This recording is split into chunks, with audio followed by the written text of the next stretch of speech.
Which weighs more, the deed you performed or the story told about it, when the deed has already passed into dust and the story keeps taking fresh lungs? The room held its own small liturgy. Polished boards gave back a thin glimmer from the lamps. Chalk lived in the air like a pale parish incense.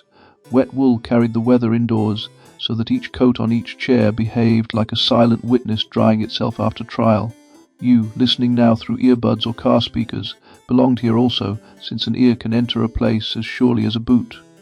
A table waited, plain as a judge's bench, while paper waited with the patience of a riverbank that accepts every footprint and forgets none. Today's episode opened a case that comedy often tries to smuggle past the court. Laughter, when it carried teeth, served as a civic weapon. Laughter, when it carried mercy, served as absolution. Somewhere between those two kinds, a man learned to speak with a grin that tasted of iron. Early modern Spain wore sanctity and bureaucracy like layered garments, and a single voice, born among receipts and prayers, discovered how to expose the seam where piety split from practice. That discovery became a book people treated as entertainment, even as it behaved like a confession booth built in the middle of the road. So you came for the pleasure of a famous madman and the comfort of knowing you stood on the sane side of the line. Yet a lecture hall makes poor shelter for that illusion, since every audience carries a mirror in its pocket, and mirrors, when warmed by breath, begin to show more than faces. Keep your pen ready, keep your conscience closer, and keep your laughter under discipline, since the episode asked a blunt question in a velvet glove.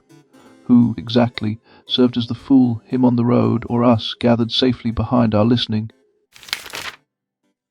The old soldier arrived before your coats had finished steaming on the backs of chairs. He waited under the high lamps where their light fell like tribunal light on wood, on ink, on the small tremor of hands, while a 2-volume body, bloated, cracked in the spine, proud in its scars, lay on the desk as a cuirass laid down after campaign. El ingenioso hidalgo Don Quixote de la Mancha caught dust the way a wound catches grit. Each time the window latch yielded, a pale halo rose and then settled again, and the title took the beam as a cheek takes a slap. When I placed my palm beside the paper, I felt the grain of the timber under varnish, and with it an older grain, an oar's creak on Mediterranean water, a harquebus cough at Lepanto, the chain clink of Algiers in heat, the scissors sound of pages cut and recut in a cramped Castilian lodging. You came in with your notebooks, expecting comedy with a sermon's aftertaste, while the man I called Miguel de Cervantes Saavedra stood in the room wearing his own creature as a mask, since the creature had learned his gait. Late life lame in limb, poor in purse, rich in a stubborn conviction that causes remained worth serving. You watched me as people watch a windmill field, wondering whether the thing ahead would turn out soft as entertainment or hard as judgment, and I watched you back. Since a lecturer who refuses to see his audience as a court deserves the verdict he receives. Cervantes met that look in barracks and counting houses, at tax depots and in clerks' corridors, when he unfolded misfortune in a few dry sentences, and a listener's mouth tightened with that embarrassed mirth reserved for failures who cling to dignity. From that mouth he drew his answer, which grew into the greatest novel in Castilian, a lesson addressed to an entire civilization, wearing helmet, lance, and an old horse's ribs. I want you to keep the room in mind, its polished floor, its faint smell of chalk and damp wool, while the first hinge of his fate swings in Madrid, autumn of 1569, when a decision that modern readers treat as a minor spike in a young man's day carried, for early modern monarchy, the weight of sacrament. A duel, blades flashed inside, or near royal precincts, and Miguel de Cervantes Saavedra, second son of an often indebted surgeon, crossed steel with a gentleman whom documents record as Antonio de Segura. Motive hovers in shadow, woman, slight, quarrel in a corridor, since history sometimes keeps discretion about appetite, while it records punishment in pitiless ink. Segura's wound healed. Cervantes' wound, even when skin closed, stayed open in law and memory. Philip II decrees treated palace violence as sacrilege against Majesty's body. Sentence therefore reached toward exile for 10 years, with a medieval flourish that tastes of public theatre, amputation of the right hand, the hand that had held the weapon. Irony began its long grinding there. Judges reached for the sword hand. See, an Ottoman shot would claim the other. He fled before officers could lay a finger on him, moving south toward Seville and then across the Tyrrhenian to Rome, carrying the knowledge that crown and courtroom had already condemned his body in effigy, while he carried it in the flesh. Italy received him as servant and student in one body. at the court of Cardinal Giulio Acquaviva, where Tridentine decrees circulated with gossip, and where frescoed ceilings argued with recent heresies, he learned hierarchy the way a hand learns a burn, quickly, painfully, with a memory that stays. He assisted as chamberlain, half visible at the fringe of ceremonies, close enough to glimpse the choreography of power, and far enough to breathe permanent marginality. Rome resembled a vast theatre dressing itself for a counter-Reformation performance. Bernini's generation prepared its stage. Soldiers and prelates rehearsed their roles. Distant kings argued with the Pope through envoys who kept gloves on as if skin itself carried risk. Picture Cervantes in an antechamber, hearing Latin prayers and Italian laughter cross each other like rapiers, while his eye, restless and hungry, catalogued the distance between Christian rhetoric and Christian practice, between dignity of office and hunger of the face behind the cope.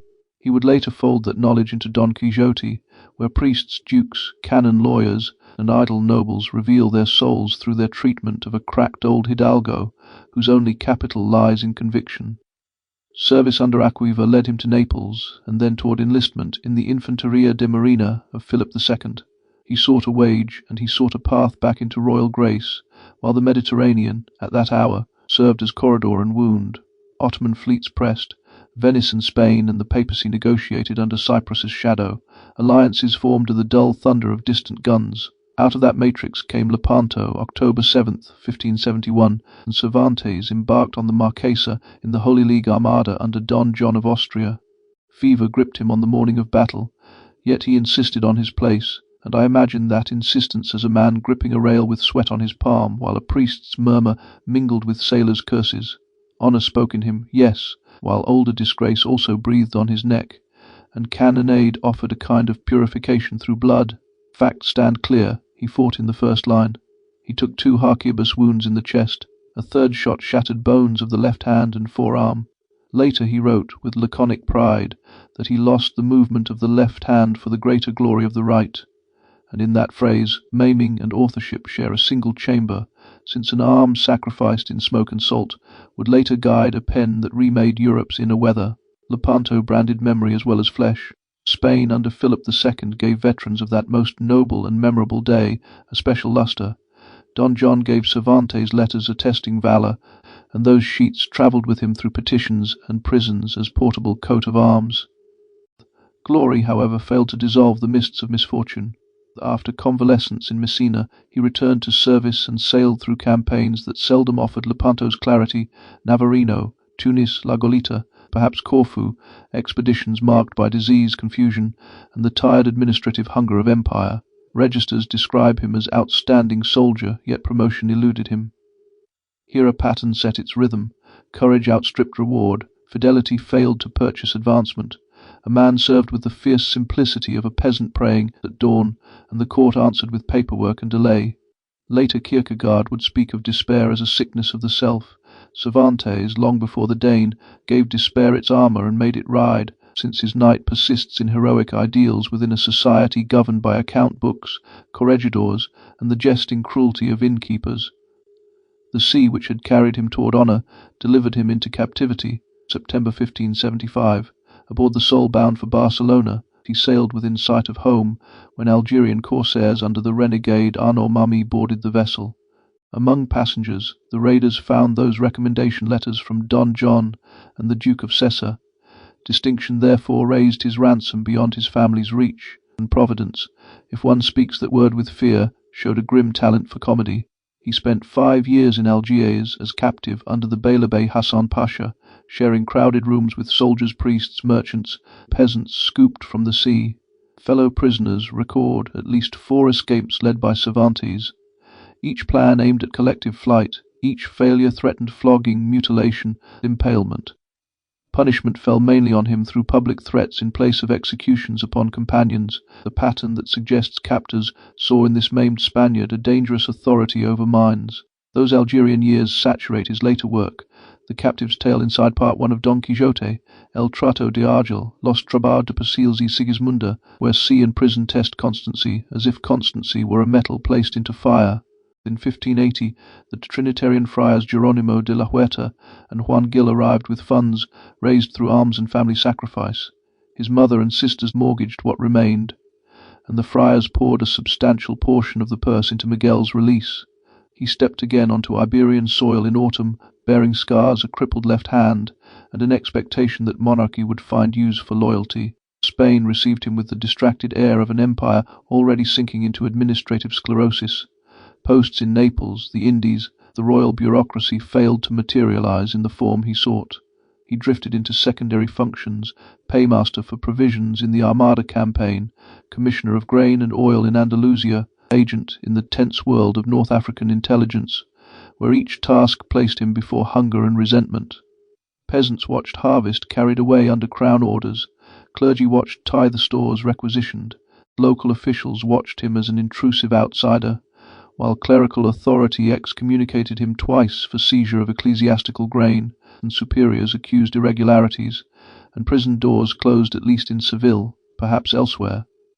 Now hold a different room in mind, since our lecture lives by rooms. Seville's prison at the end of the 16th century, when the Guadalquivir carried Indies, silver and jails, filled with those who failed in that feverish traffic, smelled of sweat, mould, straw, and cheap wine. It carried the sound of chains as a kind of low hymn, and it held bodies in a packed geometry of debts. The cell resembled a barn of ledgers and lungs. In such a place, Cervantes' imagination, trained on decks and barracks, on court corridors and Algerian baths, assembled something strange. A poor rural hidalgo who decides, late in life, to ride out as a knight-errant in a Spain given over to tax farming and legal briefs. Cervantes wrote that in a prison, where every discomfort makes its home, and where every sad noise sets up its dwelling, the idea for this delightful book occurred to me, and the sentence lays delight on misery as a priest lays blessing on a coffin, while it sketches the central tension of his career, tragicomedy fed by tragicomedy. A man who had dreamed of re-entering Spain as decorated captain sat on straw and invented a crazy knight. The conventional honor trajectory collapsed, and in its place rose the capacity to hold a cracked mirror before civilization. At this point I see the flicker behind your eyes, and I give it voice so it loses its power to hide. Professor, you will say, with a student's cautious boldness, does Don Quixote serve as parody of chivalric romances alone, or does the knight conceal an intimate allegory, a self-portrait drawn in absurd proportion? You ask it, and your pen hovers, and I hear in the scrape of its nib the scrape of Cervantes' own patience. Academic caution raises a hand here. Scholars such as E. C. Riley and Anthony Close have argued with admirable rigour that Don Quixote functions as an exploration of literary illusion and judgment, and that biographical allegory risks reduction. Their warning carries weight, yet lives exert pressure on forms. Experience supplies a field within which inventions become plausible, urgent, unavoidable. A life never dictates a character as a master dictates a servant. It fertilizes the ground, and the plant grows in its own shape, while the soil remains inside the fruit. Consider points of contact, since contact carries evidence on its skin. Don Quixote meets mockery and beating in village after village when he asserts knightly identity. Cervantes meets bureaucratic rebuff, financial pinch, ecclesiastical wrath in place after place where he seeks stable post. The hidalgo clings to a code archaic to neighbours.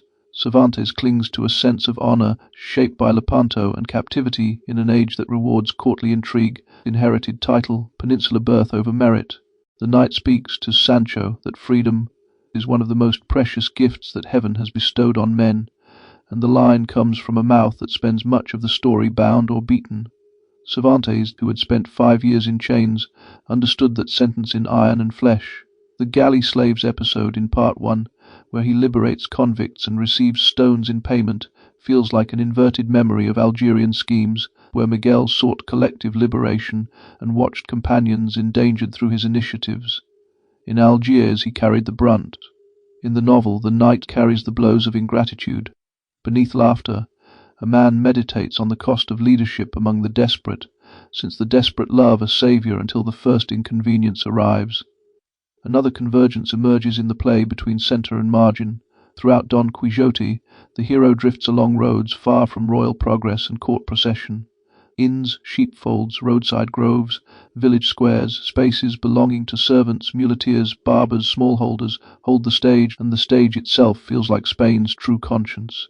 Cervantes spent middle years in similar landscapes, while collecting grain for the Armada and chasing arrears across Andalusian towns, where he saw the harshness of crown demand upon local economies, and the thin patience of the poor.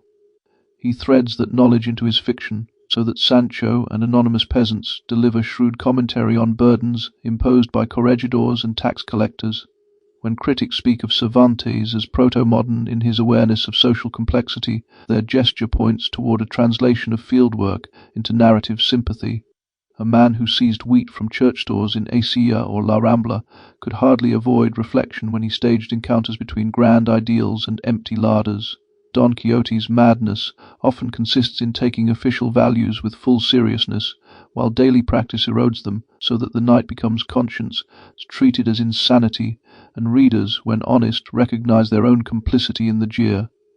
Yet resemblance alone would flatter us into a simple comfort, and comfort belongs to lecture halls only when a storm pounds outside and the roof holds. Cervantes diverges from his hero in method. Don Quixote attempts to correct the world by direct action. Cervantes chooses the slower, oblique art of arranging words so that readers feel, almost against their will, shame at having laughed at an old man pummeled for charity's sake. The knight charges windmills. The author builds a sentence that charges you. In Part 2, published a decade after Part 1, Cervantes places on stage characters who have read Part 1 and who stage cruel entertainments for knight and squire. The audience inside the fiction becomes the audience outside, and the mirror lifts. Avelanida's apocryphal continuation tried to hijack the knight. The court withheld reward. Lope de Vega enjoyed fame Cervantes had desired. Even so, Part 2 avoids collapse into complaint, while it avoids surrender to pure farce, since it discovers a moral equilibrium where the world remains unjust, the hero remains deluded, and in the same breath, characters and readers gain clarity. The unlucky soldier becomes, through art, a kind of spiritual pedagogue whose failures teach discernment, as if defeat carried a catechism inside it. The closing chapters of his life confirm the pattern, and I speak them while watching your faces soften, since time has a way of making even mockers tender. He spent last years in Madrid, attached loosely to the circle of the royal secretary Mateo Vasquez, and under the patronage of the Count of Lemos, working with feverish energy. He joined the lay confraternity of the Slaves of the Blessed Sacrament. He intensified devotional practice. He prepared for death with a calm earned by earlier meetings with it. On April 19, 1616, he received the habit of the Third Order of St. Francis. On April 22 he died, and burial record follows a day later, and the funeral carried little pomp, while the grave vanished in later renovations. Shakespeare departed almost simultaneously in England, and memorial scaffolding rose around him. Cervantes received obscurity in Madrid, while Spain valued Lope and Calderón above the gaunt knight of La Mancha for a long season. Only later criticism, 18th and 19th century, raised Don Quixote to its present place as scripture of the modern novel. Fortune, tardy and half-blind, yielded at last to a judge that eats time readers. So when the title on my desk, The Unlucky Man of La Mancha, hangs in the air between us, it names more than biography. It names a spiritual condition that turns defeat into wisdom's raw material. The duel in 1569, the shattered arm at Lepanto, the years in Algiers, the excommunications in Andalusia, the prison in Seville, the late recognition. Each event resembles one more tilt against giants that reveal themselves as windmills only after they have crushed the rider. Yet along that path he learned a thing immense about dignity, since dignity under pressure reveals its true weight. When Don Quixote lies dying, with reason restored and knightly fantasies renounced, those around him grieve less for Alonso Quijano than for the vanished knight, since they have learned to love the folly they once mocked, having met within it courage, courtesy, and a disinterested hunger for justice. Cervantes' neighbours may have seen a failed soldier, a middling bureaucrat, a writer of comedies eclipsed by others. You and I stand 4 centuries later as witnesses that he rode farther than his contemporaries, that the broken left hand, spared by royal executioner and ruined by Ottoman shot, guided a mind that refused to yield to cynicism. In an age saturated with accountancy, economic, bureaucratic, even psychological, the figure of Cervantes, as the true knight of La Mancha, urges each of us to ask where our own calling persists when ridicule gathers, and where grace, terrifying in its efficiency, converts misfortune into a blade that cuts a path through history.